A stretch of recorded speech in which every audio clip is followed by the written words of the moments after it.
Hello everyone, welcome back to my channel. Today in this video we will start our new exercise that is 1.4.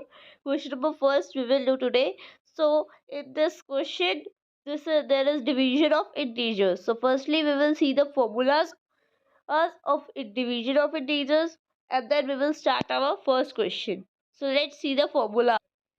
So let's see the formulas. So ये formulas है. पहला formula जब हम जैसे अब divide तो divide ही होगा. जैसे हम नॉर्मल डिजिट्स को डिवाइड करते हैं वैसे डिवाइड करना है. बट हमें साइन कौन सा लगाना है, प्लस का माइनस का, वो देखेंगे. जब हमारे साइन सेम होते हैं, यानी कि मान लो दोनों प्लस के हो तो आंसर प्लस में आएगा, या दोनों माइनस के हैं तो भी आंसर प्लस में आएगा. दोनों जब इंटीजर्स सेम हो, प्लस के हैं दोनों तो प्लस आएगा, माइनस के हैं दोनों तो भी प्लस आएगा. हमने पढ़ा था माइनस माइनस प्लस. ठीक है, तो इसका मतलब कि हम उसमें लास्ट में प्लस लगाएंगे आंसर में. ठीक है, अगर एक माइनस का एक प्लस का है तो भी माइनस, एक प्लस का है दूसरा माइनस का है तब भी माइनस. मतलब अगर दोनों अलग अलग है तो माइनस के और दोनों सेम है तो प्लस के. Let's start the first part. First question. So let's see the first question. So see the first question. So first question is evaluate each of the following.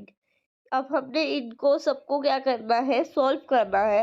A part is -30 divide by 10. -30 को 10 से divide कर देना है. Clear? So let's see. So see here, यहाँ पे मैंने आपको सारे पार्ट्स अच्छे से विजिबल करा दिए. अब टर्न बाय टर्न हम A B C D parts करेंगे. तो ए पार्ट हमारा हमने भी पढ़ा कि -30 को हमने 10 से डिवाइड करना है. तो -30 ऊपर लिख देंगे, नीचे लिख देंगे 10. अब ये माइनस जो है ना, इस माइनस को हटा देते हैं, बिना माइनस के राइट करते हैं. 30 डिवाइड बाय 10, 0 से 0 कट गया तो बचा क्या, 3. तो आंसर आ गया 3. अब हम प्लस का लगाए या माइनस का, अभी हमने फॉर्मूलाज पढ़े. जब दोनों अलग अलग इंटीजर्स होते हैं, एक माइनस का होता है और एक प्लस का होता है, तो हमारा आंसर किस में आता है, माइनस में. Clear? Now let's see the B part.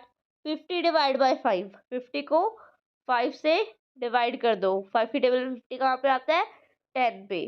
So we will write 10. Answer is 10. Plus का आएगा या माइनस का, माइनस का आएगा. क्यों?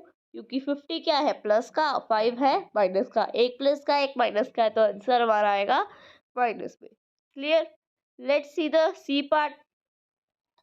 सी part is -30 divide by -9. Oh sorry, -36 divide by 9. तो 36 को जब हम 9 से डिवाइड कर देंगे तो 9 की टेबल में 36 कहाँ पे आता है, 4 पे. 9 4 जा 36. So we will write here 4. अब ये भी माइनस का है, ये भी माइनस का है, दोनों इंटीजर सेम है तो आंसर किस में आएगा हमारा, प्लस में. Clear? Now let's see the D part. D part is -49 divide by 49. अब 49 को हम 49 से डिवाइड कर देंगे तो 1 आएगा. प्लस का आएगा या माइनस का, माइनस का, क्योंकि एक 49 है हमारा माइनस का, एक 49 है हमारा प्लस का. तो आंसर हमारा क्या आएगा, -1. Clear? So let's see the E part. E part is 13 divide by -2 plus 1. 13 को हम डिवाइड कर देंगे -2 से, उसमें ऐड कर देंगे हम +1. अब इसमें हम पहले डिवाइड करो फिर प्लस करो, ये नहीं करना. सबसे पहले हमें ये ब्रैकेट सॉल्व करना है. ब्रैकेट में प्लस माइनस जो भी हो रहा है वो करना है, उसके बाद उसको हमने डिवाइड करना है. So let's start. यहाँ पे माइनस है, -2 है तो माइनस प्लस माइनस हो गया. -2 मतलब 2 में से अगर 1 बन गया, 1 बचा आंसर. ओके, 1 माइनस का क्यों आएगा, क्योंकि जो 2 है वो माइनस का है. अब माइनस का 1 आ गया आंसर. 13 को डिवाइड करेंगे -1 से, आंसर आ जाएगा हमारा -13. क्यों आएगा, क्योंकि ये 13 क्या है हमारा, प्लस का है और ये माइनस का है. एक प्लस का एक माइनस का है, दोनों अलग अलग है तो माइनस का. Clear? So now let's see the F part. F part is 0 divide by -12. अगर हम किसी भी डिजिट को 0 से डिवाइड करते हैं तो आंसर हमारा आता है 0. Clear? So now let's see the G part. So let's see the G part. G part is -31 divided by -30 plus -1. पहले ये ब्रैकेट सोल्व करेंगे. -30 प्लस -1। अब इसको सॉल्व करेंगे, दोनों माइनस के तो ऐड हो जाएंगे, 31 माइनस का क्यों आएगा, दोनों माइनस के थे। ठीक है, अब -31 तो आंसर आ गया हमारा यहाँ पर। अब -31 को -31 के साथ डिवाइड कर दो, आंसर आ जाएगा हमारा प्लस का 1। कैसे आएगा, अब 31 को जब हम 31 के साथ डिवाइड करेंगे, सेम डिजिट को सेम डिजिट के साथ डिवाइड करेंगे, 1 आएगा। प्लस का क्यों आएगा, क्योंकि ये दोनों क्या है, ये दोनों है माइनस के सेम है, तो प्लस में आंसर आ गया। ठीक है, now let's see the H part. -36 divide bye 12 divide 3। -36 को डिवाइड कर दो 12 के साथ, फिर उसके आंसर को डिवाइड कर दो 3 के साथ। अब 12 1 ज़ा 12, 12 3 ज़ा 36। 3 की टेबल पे आया 12 पे, 12 की टेबल में 3 पे आया 36।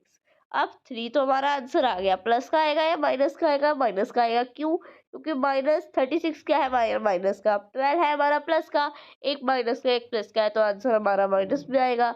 अब हम ये वाले -3 को अब दूसरे -3 के साथ डिवाइड कर देंगे, तो -3 को जब हम 3 को 3 से डिवाइड करते हैं तो आंसर हमारा 1, सेम डिजिट को डिवाइड कर रहे हैं तो 1 आएगा। माइनस का क्यों आएगा, क्योंकि ये 3 हमारा माइनस का है, ये 3 हमारा प्लस का है। Clear? So answer will be -1. Now let's see the I part. -6 plus 5 divide by -2 plus 1. पहले ये ब्रैकेट सॉल्व करेंगे, फिर ये ब्रैकेट सॉल्व करेंगे, फिर इन दोनों के आंसर्स को हम क्या कर देंगे, डिवाइड। तो -6 प्लस 5 प्लस माइनस माइनस हो जाएगा, 6 में से 5 गया 1, 1 बचा, माइनस का आएगा। क्यों, क्योंकि 6 क्या है, ग्रेटर है और माइनस है। क्लियर। अब इसमें पहले हमारे फर्स्ट में आंसर आ गया माइनस का 1, दूसरे में देखो -2 प्लस 1। तो अब यहाँ पर क्या आएगा, माइनस प्लस माइनस हो जाएगा, 2 में से 1 गया, 1 आंसर आ जाएगा। अब माइनस का आएगा, क्यों, क्योंकि जो 2 है वो ग्रेटर है और माइनस का है। अब दोनों का आंसर क्या आ जाएगा, माइनस का। अब जब किसी भी सेम डिजिट को हम उसी साथ 1 के साथ हम 1 को डिवाइड कर देंगे तो आंसर हमारा 1 ही आएगा। 1 आएगा, प्लस का क्यों आएगा, क्योंकि दोनों माइनस के हैं, सेम है। ठीक है, so this question is completed. Now I will ask one question to you, if you will give me the answer of this question. In next video I will tell the answer of this question. So the question is, put the balls in a 5 lines by using a shape. Put 10 balls in 5 lines. In each line 4 balls will be there. Clear? आपको किसी एक shape को use करना है, उसमें आपको उस shape में 10 बॉल्स लगानी है और एक लाइन में 4 बॉल्स आनी चाहिए। क्लियर? सो ये आपका क्वेश्चन है। नेक्स्ट वीडियो में आपको इस क्वेश्चन का आंसर बताऊंगी। Okay, so if you have any of the query in this question, जो मैंने आपको कराया है, जो मैंने पूछा नहीं है उसमें नहीं, जो मैंने आपको कराया है उसमें अगर आपको कोई भी क्वेरी है, you can comment me in the comment box. Okay, bye bye.